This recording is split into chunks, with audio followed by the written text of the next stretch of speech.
ನರೇಂದ್ರ ಮೋದಿಜಿಯವರು ಒಬ್ಬ ಒಂಟಿಯಾಗಿ ಅವರಿಗೆ ದೇಶದಲ್ಲಿರ್ತಕ್ಕಂಥ 80% ಪಕ್ಷಗಳು ವಿರುದ್ಧವಾಗಿ ಜಾತಿ ಹೆಸರಲ್ಲಿ, ಭರವಸೆಗಳ ಗ್ಯಾರಂಟಿ ಹೆಸರಲ್ಲಿ ಕರ್ನಾಟಕದಲ್ಲಿ ಏನು ಈಗಾಗಲೇ ಅಸೆಂಬ್ಲಿ ಎಲೆಕ್ಷನ್ನಲ್ಲಿ ಮಂಕು ಬೂದಿ ಜನಗಳಿಗೆಲ್ಲರಿಗೂ ಮುಖಕ್ಕೆ ಬೂದಿ ಹೊಡೆದು ಹೆಂಗೆ ಬಂದಿರತಕ್ಕಂಥ ಉದಾಹರಣೆ ಇದೆ. ಅದೇ ಥರ ಏನು ನಮ್ಮ ರಾಹುಲ್ ಗಾಂಧಿಯವರು ಓವಿನ ಕಡೆಯಲ್ಲೂ ಹೇಳ್ತಾ ಇದ್ರು. ಏನಂತ ಹೇಳ್ತಾ ಇದ್ರು? ಕರ್ನಾಟಕದಲ್ಲಿ ಗ್ಯಾರಂಟಿ 5 ಗ್ಯಾರಂಟಿಗಳನ್ನ ಒಂದು ಕಾರ್ಡ್ ಹೊಡೆದು ಜನಕ್ಕೆ ಎಲ್ಲರಿಗೂ ಮಕ್ಕಳ ಟೋಪಿ ಆಗಿರ್ತಕ್ಕಂಥದ್ದು ಸಕ್ಸಸ್ ಆಗಿರೋದ್ರಿಂದ ಇದೇ ರೀತಿ ಇಡೀ ಇಂಡಿಯಾದಲ್ಲಿ ನಮ್ಮ ಹೆಣ್ಮಕ್ಳು ಎಲ್ರಿಗೂ ಮತ್ತೊಂದು ಬಾರಿ ಸರ್ಕಾರ ಬಂದಿದೆ ಆದರೆ ಭಾಷೆ ಬಳಸ್ತಾ ಇದ್ರು ರಾಹುಲ್ ಗಾಂಧಿ ಅವರು. ಅಕೌಂಟ್ಗೆ ಟಕಾಟಕ್ ಟಕಾಟಕ್ ಟಕಾಟಕ್ ಪಟಾಪಟ್ ಪಟಾಪಟ್ ಅಂತ ದುಡ್ಡು ಬಂದ್ಬಿಡುತ್ತೆ ಅಂತ ವಾಪಸ್ಸು ಭಾರತ್ ಜೋಡೋ ಮಾಡಿದ್ರು. ಮತ್ತೊಂದು ಸರಿ ಭಾರತ ನ್ಯಾಯ ಜೋಡೋ ಯಾತ್ರೆ ಮಾಡಿದ್ರು. ಆದ್ರೂ ಎಕ್ಸಾಂಪಲ್ ಇವತ್ತು ನಮ್ಮ ಕೋಲಾರಲ್ಲಿ, ಚಿಕ್ಕಬಳ್ಳಾಪುರಲ್ಲಿ ನಮ್ಮ ಮತ ಬಾಂಧವರು ಎಷ್ಟೇ ಹೇಳಿದ್ರೇನು ಮಲ್ಲೇಶ್ ಬಾಬು ಅವ್ರನ್ನ ಅತಿ ಹೆಚ್ಚು ಮತ ಕೊಟ್ಟು ಗೆಲ್ಸಿರ್ತಕ್ಕಂಥ ಉದಾಹರಣೆ ಇವತ್ತಿದೆ. ಅದೇ ರೀತಿ ಹೇಳ್ತಾ ಇದ್ರು, ಚಿಕ್ಕಬಳ್ಳಾಪುರದಲ್ಲಿ ಸುಧಾಕರ್ಗೆ ಒಂದು ಓಟು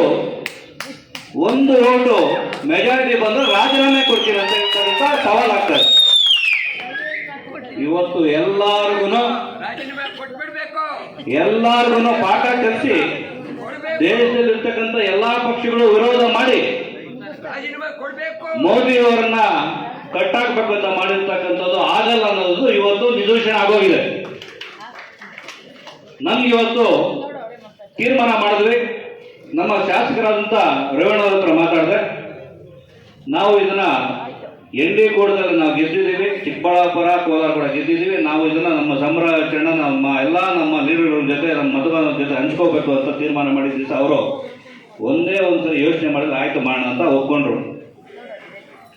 ಈ ಒಂದು ಕಾರ್ಯಕ್ರಮಕ್ಕೆ ಬಂದಿರತಕ್ಕಂಥ ನಮ್ಮ ಎಲ್ಲ JDS ಹಾಗೂ BJPಯ ಮುಖಂಡರು, ಪತ್ರಕರ್ತರು, ನಮ್ಮೆಲ್ಲ ಕಾರ್ಯಕರ್ತರು, ಎಲ್ಲ ಮುಖಂಡರಿಗೆ ನಾನು ಇವತ್ತು ಧನ್ಯವಾದಗಳನ್ನು ಹೇಳ್ತೀನಿ.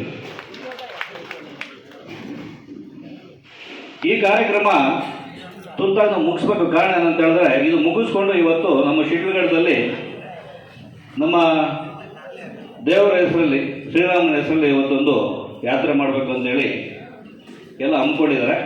ನಾವು ಈ ಕಾರ್ಯಕ್ರಮ ಮುಗಿಸ್ಕೊಂಡು ನಾವೆಲ್ಲರೂ ಈಗ ಶೆಲ ಕೊಡ್ತಾರೆ ಎಲ್ರಿಗೂ, ಎಲ್ಲ ಶೆಲ ತಗೊಂಡು ನಾವೊಂದು ಯಾತ್ರೆಯಲ್ಲಿ ನಾವೆಲ್ಲರೂ ಭಾಗವಹಿಸ್ಬೇಕು ಅಂತೇಳಿ ನಮ್ಮ ಮುಖಂಡರಿಗೂ ತಮಗೂ ಎಲ್ಲ ವಿನಂತಿ ಮಾಡ್ತೀನಿ.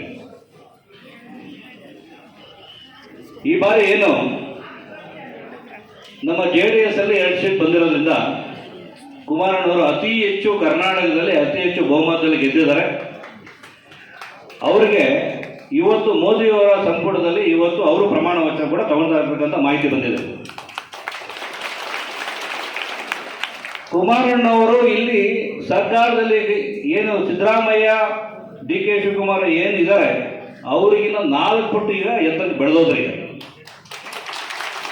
ಇಡೀ ದೇಶಕ್ಕೆ ಅವರಿಗೆ ಉತ್ಸಾಹ ಇರ್ತಕ್ಕಂಥದ್ದು, ಆಸೆ ಇರ್ತಕ್ಕಂಥದ್ದು ಕೃಷಿ, ರೈತರು.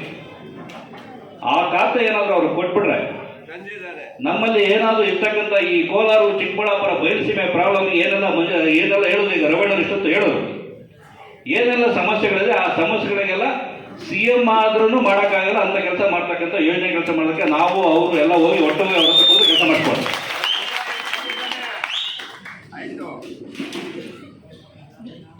ದೇವೇಗೌಡರು ಒಂದು ಎಕ್ಸಾಂಪಲ್ ಹೇಳಬೇಕು. ಜಾತ್ಯತೀತ ಜನತಾದಳ ಅಂತೇಳಿ ಅವರು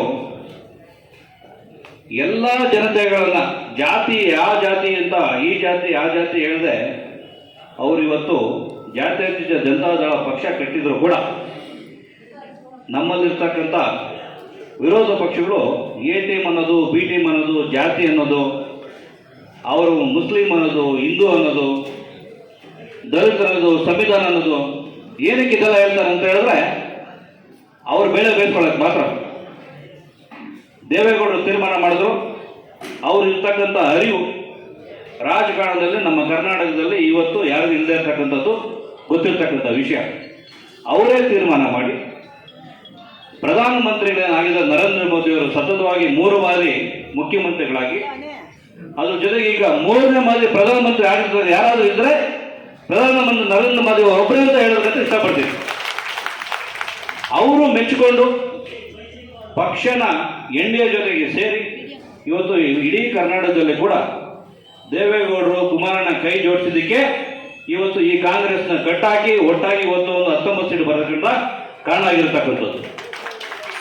ಈ ಸಂದರ್ಭದಲ್ಲಿ ದೇವೇಗೌಡರಿಗೂ, ಕುಮಾರಣ್ಣವ್ರಿಗೂ, ನಮ್ಮ ರೇವಣ್ಣವ್ರಿಗೂ, ಜನತಾದಳದವ್ರಿಗೂ, ನಮ್ಮ BJP ಮುಖಂಡರಿಗೂ ಎಲ್ಲರಿಗೂ ಅಭಿನಂದನೆ ಹೇಳಿ ಈ ಸಂತೋಷದ ಸಮಯ ಹಂಚ್ಕೋಬೇಕಂತೇಳಿ ಈ ಕಾರ್ಯಕ್ರಮ ಆಯೋಜಿಸಿ ತಾವೆಲ್ಲ ಬಂದಿರೋರಿಗೆ ನಾನು ಧನ್ಯವಾದಗಳನ್ನು ಹೇಳ್ತಾ ನನಗೆ